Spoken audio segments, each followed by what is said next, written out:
Talking to oneself is a habit everyone indulges in. We could no more stop talking to ourselves than we could stop eating and drinking.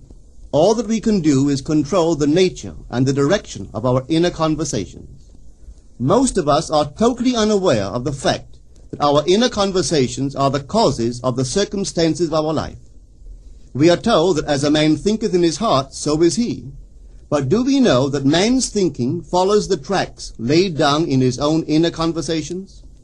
To turn the tracks to which he is tied in the direction in which he wants to go, he must put off his former conversation, which is called in the Bible the old man, and be renewed in the spirit of his mind. Speech is the image of mind. Therefore, to change his mind, he must first change his speech. By speech is meant those mental conversations we carry on with ourselves. The world is a magic circle of infinite possible mental transformations, for there are an infinite number of possible mental conversations. When man discovers the creative power of inner talking, he will realize his function and his mission in life. Then he can act to a purpose. Without such knowledge, he acts unconsciously. Everything is a manifestation of the mental conversations which go on in us without our being aware of them. But as civilized beings, we must become aware of them and act with a purpose. A man's mental conversations attracts his life. As long as there is no change in his inner talking, the personal history of the man remains the same.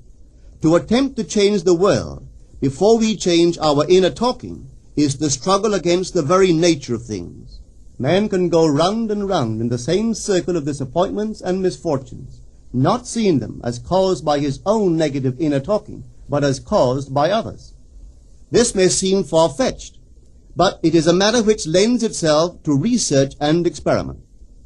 The formula the chemist illustrates is not more certainly provable than the formula of this science by which words are clothed in objective reality. One day a girl told me of her difficulties in working with her employer. She was convinced that he unjustly criticized and rejected her very best efforts. Upon hearing her story, I explained that if she thought him unfair, it was a sure sign that she herself was in need of a new conversation piece. There was no doubt but that she was mentally arguing with her employer, for others only echo that which we whisper to them in secret. She confessed that she argued with him mentally all day long. When she realized what she had been doing, she agreed to change her inner conversations with her employer. She imagined that he had congratulated her on her fine work, and that she, in turn, had thanked him for his praise and kindness. To her great delight, she soon discovered that her own attitude was the cause of all that befell her.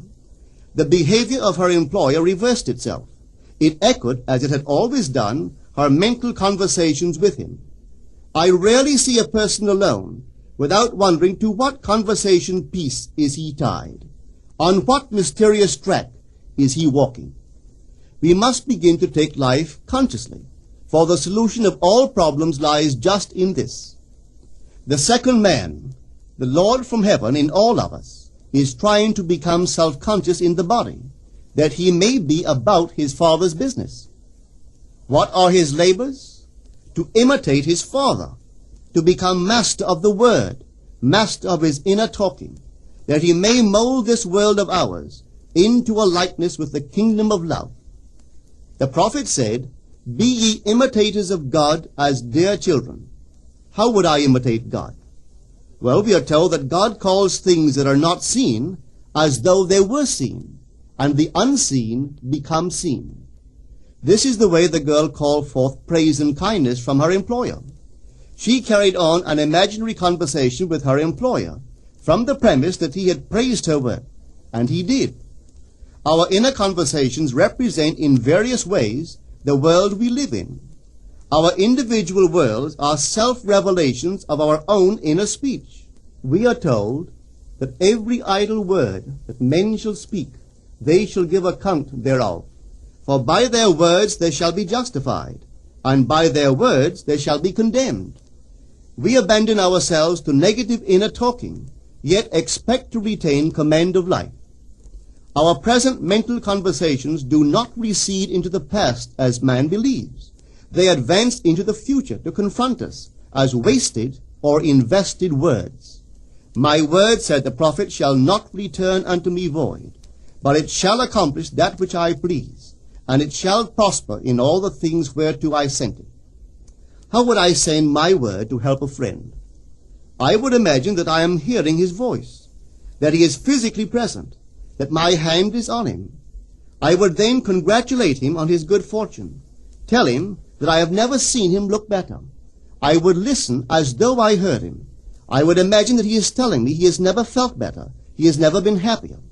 And I would know that in this loving, knowing communion with another, a communion populous with loving thoughts and feelings, that my word was sent, and it shall not return unto me void, but it shall prosper in the thing whereto I sent it. Now is the accepted time. Now is the day of salvation. It is only what is done now that counts, even though its effects may not be visible until tomorrow. We call not aloud, but by an inner effort of intense attention. To listen attentively, as though you heard, is to create. The events and relationships of life are your word made visible. Most of us rob others of their willingness and their ability to be kind and generous by our fixed attitudes towards them. Our attitudes unfold within us in the form of mental conversations. Inner talking from premises of fulfilled desire is the way to consciously create circumstances. Our inner conversations are perpetually outpictured all round us in happenings. Therefore, what we desire to see and hear without, we must see and hear within, for the whole manifested world goes to show us what use we have made of the word. If you practice this art of controlled inner speaking, you too will know what a thrill it is to be able to say, and now I have told you before it come to pass, that when it is come to pass, ye might believe. You will be able to consciously use your imagination to transform and channel the immense creative energies of your inner speech from the mental, emotional level to the physical level. And I do not know what limits, if any, there are to such a process. What is your aim? Does your inner talking match it? It must, you know. If you would realize your aim, for as the prophet asked, can two walk together except they be agreed? And of course the answer is no, they cannot. The two who must agree are your inner conversation and the state desired. That is, what you desire to see and hear without, you must see and hear within. Every stage of man's progress is made by the conscious exercise of his imagination, matching his inner speech to his fulfilled desire. As we control our inner talking, matching it to our fulfilled desires, we can lay aside all other processes. Then we simply act by clear imagination and intention. We imagine the wish fulfilled and carry on mental conversations from that premise. The right inner speech is the speech that would be yours were you to realize your ideal. In other words, it is the speech of fulfilled desire. Now you will understand how wise the ancient was when he told us in the Hermetica, there are two gifts which God has bestowed upon man alone, and on no other mortal creature. These two are mind and speech, and the gift of mind and speech is equivalent to that of immortality. If a man uses these two gifts rightly, he will differ in nothing from the immortals. And when he quits his body, mind and speech will be his guides, and by them he will be brought into the troop of the gods and the souls that have attained to bliss. With the gift of mind and speech, you create the conditions and circumstances of life. In the beginning was the Word, and the Word was with God, and the Word was God. The Word, said Hermes, is Son, and mind is Father of the Word. They are not separate one from the other, for life is the union of word and mind. You and your inner talking or word are one. If your mind is one with your inner conversation, then to be transformed in mind is to be transformed in conversation. It was a flash of the deepest insight that taught Paul to write, put off the former conversation, the old man, which is corrupt, and be renewed in the spirit of your mind. Put on the new man. Put on the new man, and be renewed in the spirit of your mind, is to change your inner conversation, for speech and mind are one. A change of speech is a change of mind. The prophet Samuel said, "The Lord spake by me, and his word was in my tongue." If the Lord's word was in the prophet's tongue, then the Lord's mouth that uttered the word must be the prophet's mind. For inner conversations originate in the mind and produce little tiny speech movements in the tongue. The prophet is telling us that the mouth of God is the mind of man, that our inner conversations are the word of God, creating life about us as we create it within ourselves. In the Bible you are told that the word is very near to you, in your mouth and in your heart, that you may do it. See, I have set before you this day life and good, death and evil, blessings and cursings. Choose life. The conditions and circumstances of life are not created by some power external to yourself. They are the conditions which result from the exercise of your freedom of choice, your freedom to choose the ideas to which you will respond. Now is the accepted time. This is the day of salvation. Whatsoever things are of good report, think on these things. For your future will be formed by the word of God, which is your present inner talking. You create your future by your inner conversations. The worlds were framed by the word of God, that is, your inner talking. See yonder fields? The sesamum was sesamum, the corn was corn, the silence and the darkness knew. So is a man's fate born. For ends run true to origins. If you would reap success, you must plant success.